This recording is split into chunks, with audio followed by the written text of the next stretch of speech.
kala saxiixdeen dawladda federaalka ah iyo jamciyadda qurimaha ka dhaxaysa ayaa waxa goobjoog ka ahaa madaxweynaha jamhuuriyadda federaalka ah mudane xasan sheekh maxamuud iyo wakiilka gaarka ah ee qaramada midoobay u qaabilsan Soomaaliya Nicholas Kay iyadoo ay labada dhinacba u kala saxiixeen wasiirka arrimaha dibadda Soomaaliya Cabdiraxmaan Ducaale Bayle iyo Danjira Nikkey heshiiskan oo ah mid ilaalinaya qaabka wada shaqeyneed ee dawladda Soomaaliya iyo jamciyadda qurimaha ka dhaxaysa ayaa wasiirka arrimaha dibadda waxa uu sheegay in qorshihiisu muddo dheer soo socday isla markaana ay faa'iido weyn ugu jirto dadka Soomaaliyeed inaan wada ku shaqeyno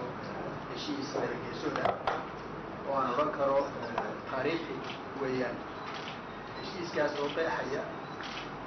wada shaqeynta jamciyadda qurimaha ka dhaxaysa oo haatan wakiil ka yahay Mr. Nicholas Kay iyo dawladda Soomaaliyeed waxa uu qeexayaa xuquuqda ay leeyihiin hadday tahay dadka shaqaalaha ah ee United Nationska ku jooga hadday yihiin dadka kale ee u shaqeeya hadday yihiin waxyaalaha kale ee ay xaq u leeyihiin iyo annaga lafteedu waxaan xaq u leeyahay Soomaaliyeed ayaa si fiican loogu falanqeeyay heshiiskuna si fiican u qeexay heshiiskaasi madaxweyne guud soo socday garyaqaanadeena halkan joogay garyaqaanada United Nations iyo si fiican bay u shaqeeyeen oo qaybsanaha qaramada midoobay ee Soomaaliya Nicholas Kay ayaa isna sheegay in heshiiskan uu qeexayo waajibaadka dawladda ka saaran dhammaan hay'adaha kala duwan ee qaramada midoobay ee dalka hawlaha kala duwan ka wada iyo waajibaadka qaramada midoobay ka saaran hirgelinta hawlaha muhiimka ah ee ka socda Soomaaliya and this is very important document. This is a category of an international treaty document. It has very, very strong international legal force, so it is a serious document ama heshiis aad muhiim u ah waxa uu waafaqsan yahay shuruucda caalamka ee u degsan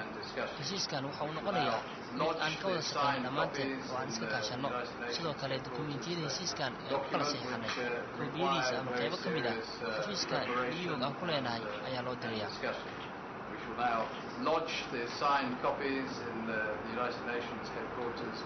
madaxweynaha Soomaaliya mudane xasan sheekh maxamuud oo ugu dambeyn ka hadlay heshiiskan ayaa sharaxaad dheer ka bixiyay faa'iidada uu u leeyahay labada dhinac iyo sida cad ee uu qeexayo dhinac waliba waxa saaran marka aad iyo aad annagana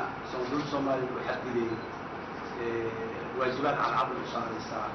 sidoo kalena jamciyadda qurimaha ka dhaxaysa sidoo kale waa xadidaysa wax kasta inaan sameyn karin waxa heshiisku qoray heshiisku yahay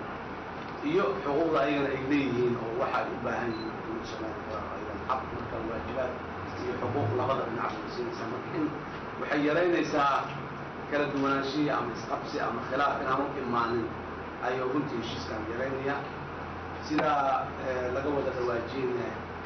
6 ilaa 7 bilood oo soo dhaafay Muqdisho iyo Muqdisho inta ka dhaxaysa waa laga wada shaqeeyay marka waxaan laga soo doodin iyo kalmad aan la bixinaynin iyo qodob aan laga hadlin mid heshiiskan wuxuu ku saleysan yahay ilaalinta xeerarka iyo qawaaniinta Soomaaliya iyo sidoo kale ilaalinta xeerarka iyo qawaaniinta United Nations charterkeeda waxeeda oo si loo ilaaliyo labada dhinac